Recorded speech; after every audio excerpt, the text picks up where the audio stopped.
নমস্কাৰ সুপ্ৰভাত পুৱাৰে বিশেষ অনুষ্ঠান মৰ্নিং লাইভ অনুষ্ঠানৰ এটি বিশেষ শিতান জ্যোতিষশাস্ত্ৰ শিতান্তিৰ মাজলৈ মই নিদিতা শইকীয়াই সকলোকে স্বাগতম জনাইছোঁ। প্ৰতিদিনৰ পুৱাৰ দৰে আজিও আমাৰ সৈতে উপস্থিত আছে জ্যোতিষশাস্ত্ৰবিদ কিৰয়ং ডাঙৰীয়া। তেওঁ জনাব আজিৰ দিনটোৰ ৰাশিফল আৰু লগতে জনাব গ্ৰহগতি আৰু যাত্ৰা সন্দৰ্ভত। দাদা আপোনাক স্বাগতম জনাইছোঁ আমাৰ অনুষ্ঠানৰ মাজলৈ। ধন্যবাদ। নমস্কাৰ। আজি আমাৰ অনুষ্ঠানৰ আৰম্ভণি কৰিব বিচাৰিছোঁ গ্ৰহগতি আৰু যাত্ৰা সন্দৰ্ভতে। আজিৰ গ্ৰহগতিও এনেধৰণৰ চন্দ্ৰ ধনু ৰাশিত বহি আছে।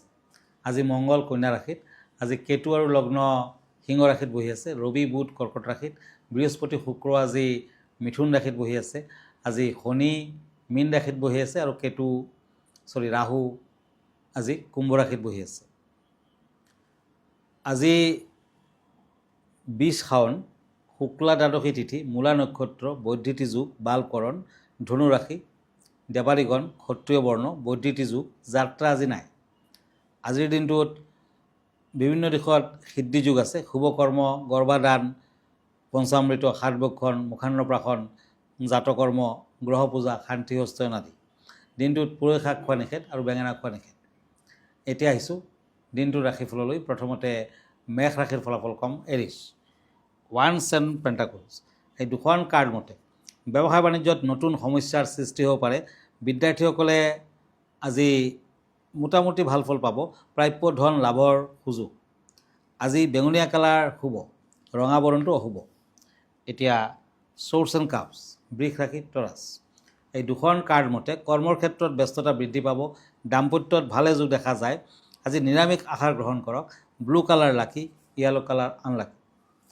এতিয়া আহক পেণ্টাকলছ এণ্ড পেজ অফ ওৱান্স, মিথুন ৰাশি, এই দুখন কাৰ্ড মতে হঠাৎ ধনপ্ৰাপ্তিৰ যুগ, ব্যৱসায় বাণিজ্যত মধ্যম ফল, আকস্মিক সংযোগত সুখ লাভ। মিথুন ৰাশিৰ জাতক জাতিকাসকলে আজিৰ দিনটোত শংখৰ আঙুঠি পিন্ধক। বগা ৰংটো শুভ হ'ব, ক'লা বৰণটো অশুভ হ'ব। এতিয়া কৰ্কট ৰাশি, কেঞ্চাৰ, কাপছ এণ্ড চ'ৰ্চ, এই দুখন কাৰ্ড মতে ব্যৱসায় বাণিজ্যত লাভৰ সংযোগ, প্ৰাপ্য ধন পোৱাৰ সম্ভাৱনা। আজি দিনৰ ভাগত যাত্ৰা কৰক, কিন্তু 10 বজাৰ পাছতে যাত্ৰা কৰক, তেতিয়াহে শুভ হ'ব। গ্ৰীণ কালাৰ লাকি, ক্ৰীম বৰণটো আনলাকি। হয় দাদা, এই মুহূৰ্তত এখন পত্ৰ হাতত তুলি ল'ব বিচাৰিছোঁ। পত্ৰখনত এজনে আপোনাৰ পৰা জানিব বিচাৰিছে যে তেওঁলোকৰ ঘৰখনৰ দক্ষিণ দিশটো অশুভ বুলি কৈছে। গতিকে শুভ কৰিবৰ বাবে কেনেধৰণৰ কি প্ৰতিকাৰ কৰিব লাগিব আপোনাৰ পৰা জানিব বিচাৰিছোঁ। হয়, দক্ষিণ দিশটো আচলতে যমৰ দিশ, আৰু দক্ষিণ দিশ যদি অশুভ থাকে বা দক্ষিণ দিশটো যদি কটা থাকে মাটিডোখৰ, তেতিয়া কিন্তু বৰ বেয়া। বাৰীৰ সকলোৰে অসুস্থতা লাগিয়ে থাকিব, কেতিয়াবা অকাল মৃত্যু হয়।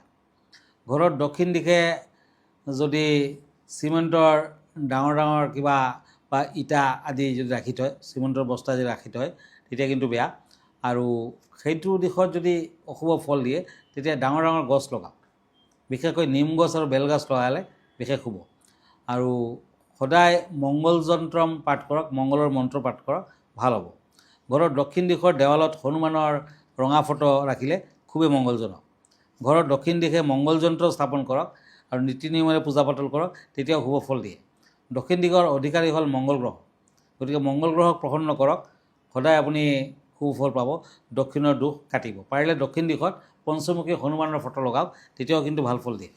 হয়, নিশ্চয়কৈ আপোনাৰ বিধানৰ জৰিয়তে তেওঁ উপকৃত হ'ব। আমি পৰৱৰ্তী ৰাশিফলৰ মাজলৈ আগবাঢ়ো। হয়, এতিয়া ওৱান্স এণ্ড পেণ্টাকলছ, সিংহ ৰাশি, লিঅ', অনুকূল দিন, ভ্ৰমণত শুভ। বিদ্যাৰ্থীসকলে আজি অধিক মনোযোগ দিব লাগিব। ৰঙা বৰণটো শুভ, ৰূপালী বৰণটো অশুভ। এতিয়া আহিছোঁ পেণ্টাকলছ এণ্ড কিং অফ চ'ৰ্চ, কন্যা ৰাশি, ঘৰত সমস্যা বৃদ্ধি পাব। কৰ্মৰ ক্ষেত্ৰত মৰ্যাদা হানি, ব্যৱসায় বাণিজ্যত মধ্যম ফল। গোলাপীয়া বৰণটো শুভ, মুগা বৰণটো অশুভ। এতিয়া আহক পেণ্টাকলছ এণ্ড হেংমেন, এই দুখন কাৰ্ড মতে তুলা ৰাশিসকলৰ, লিব্ৰা, শৰীৰত কিছু আমনি থাকিব, শৰীৰ ভালদৰে যোৱা টান হ'ব। আৰ্থিকত বেয়া নহয়, কৰ্মৰ ক্ষেত্ৰত যোগ্যতা থাকিব। আকাশী নীলা শুভ, সোণালী বৰণটো অশুভ। এতিয়া চ'ৰ্চ এণ্ড চ'ৰ্চ, বৃশ্চিক ৰাশি, স্কৰ্পিঅ', আজি শুভ ফল লাভ কৰিব পাৰিব। বুদ্ধিৰ প্ৰসাৰ লাভ। আজিৰ দিনটোত খাদ্যৰ ক্ষেত্ৰত সচেতনতা অৱলম্বন কৰিব লাগিব।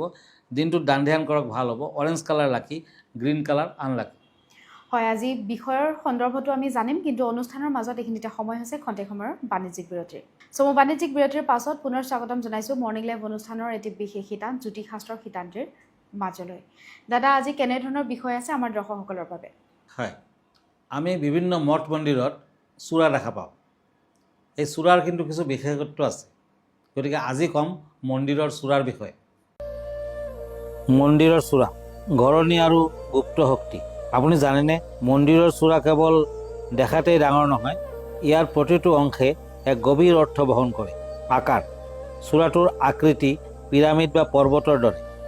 ই মেৰু পৰ্বতৰ প্ৰতীক, যাক হিন্দু ধৰ্মত ব্ৰহ্মাণ্ডৰ কেন্দ্ৰ বুলি ধৰা হয়। এই গঠন ধ্যান আৰু সাধনাৰ শক্তিক কেন্দ্ৰিত কৰি আকাশলৈ প্ৰেৰণ কৰে। স্থাপত্য দিশ অধিকাংশ মন্দিৰৰ চূড়া পূবমুখী, কাৰণ পূব দিশত সূৰ্য উদয় হয়, যাক আধ্যাত্মিক জগতত জ্ঞান আৰু নতুন আৰম্ভণিৰ চিহ্ন বুলি গণ্য কৰা হয়। গম্ভীৰ ধ্বনি চূড়াৰ ডিজাইন এনে এক পদ্ধতিত কৰা হয় যাতে ঘণ্টা, শংখ অথবা মন্ত্ৰোচ্চাৰণৰ শব্দ বায়ুৰে দূৰলৈ প্ৰেৰণ কৰা হয়। এই ধ্বনিবোৰে পৰিৱেশৰ নিগেটিভ শক্তি দূৰ কৰে বুলি বিশ্বাস কৰা হয়। বিদ্যুৎ চলক অলপ আগৰ সময়ত বিশেষকৈ দক্ষিণ ভাৰতৰ প্ৰাচীন মন্দিৰবোৰত চূড়াত তামাৰ বা সোণৰ পাতেৰে সজা থাকিল, যাতে পৰ্যাপ্ত শক্তি কেন্দ্ৰীকৰণ হয় আৰু কোনো দেশত হানি নাহে। কিন্তু বিজ্ঞানীয়ে বিশ্বাস কৰে ইয়াক এক ধৰণৰ শক্তি চালক কণ্ডাক্টিভ ছিষ্টেম হিচাপে ব্যৱহাৰ হৈছিল। চূড়াৰ তলৰ গোপন কক্ষ বহুত ডাঙৰ মন্দিৰত চূড়াৰ ঠিক তলত থকা অংশটো এক শক্তিশালী তীৰ্থক্ষেত্ৰ। ইয়াক গৰ্ভগৃহ কোৱা হয়। এই ঠাইত দেৱতাৰ মূল বিগ্ৰহ থাকে আৰু মন্দিৰৰ সকলো শক্তি ইয়াৰ পৰা ওলাই আহে। মন্দিৰৰ ওপৰত পতাকা লগোৱা থাকে। পতাকাৰ ৰঙো গুৰুত্বপূৰ্ণ। কেতিয়াবা লাল পতাকা শক্তিৰ প্ৰতীক, পীত জ্ঞানৰ প্ৰতীক, সেউজ শান্তিৰ প্ৰতীক। বিশেষ উৎসৱত ভিন্ন পতাকা উৰুৱা হয়। দৈনিক পতাকা পৰিৱৰ্তন জগন্নাথ মন্দিৰ, পুৰীৰ দৰে কিছুমান মন্দিৰত পতাকা প্ৰতিদিনে সলনি কৰা হয় আৰু সেই ব্যক্তিজনে পতাকা সলনি কৰি অহা পথেৰে নামি আহে, যাক অলৌকিক বিশ্বাস কৰা হয়। হয়, ভিডিঅ'টিৰ যোগেদি খুব সুন্দৰকৈ তেওঁ ব্যক্ত কৰিলে মন্দিৰৰ চূড়াৰ সন্দৰ্ভত। দাদা, আমি পৰৱৰ্তী ৰাশিফলৰ মাজলৈ আগবাঢ়োঁ। হয়, এতিয়া চ'ৰ্টছ এণ্ড ওৱান্স ধনুৰাশি চেৰিটেৰিয়াছ। আৰ্থিক দিশত প্ৰাপ্তি থাকিলেও খৰচা পাতি নকমিব। আজি ৰাজহুৱা কামত যোগাযোগ আদিত শুভ ফল, বিদ্যাৰ্থীসকলৰ শুভ ফল। আজিৰ দিনটোত মেৰুণ কালাৰ লাকি, আকাশী বৰণটো আনলাকি। কাপছ এণ্ড টেম্পাৰেঞ্চ মকৰ ৰাশি। মকৰ ৰাশিৰ জাতক জাতিকাসকলে আজি গাই গৰু সেৱা কৰক। ব্যৱসায় বাণিজ্যত যোগাযোগ আদিত ভাল ফল পাব। আজি বিভিন্ন দিশত উন্নতি, সন্তানৰ বাবে অৱশ্যে চিন্তা থাকিব।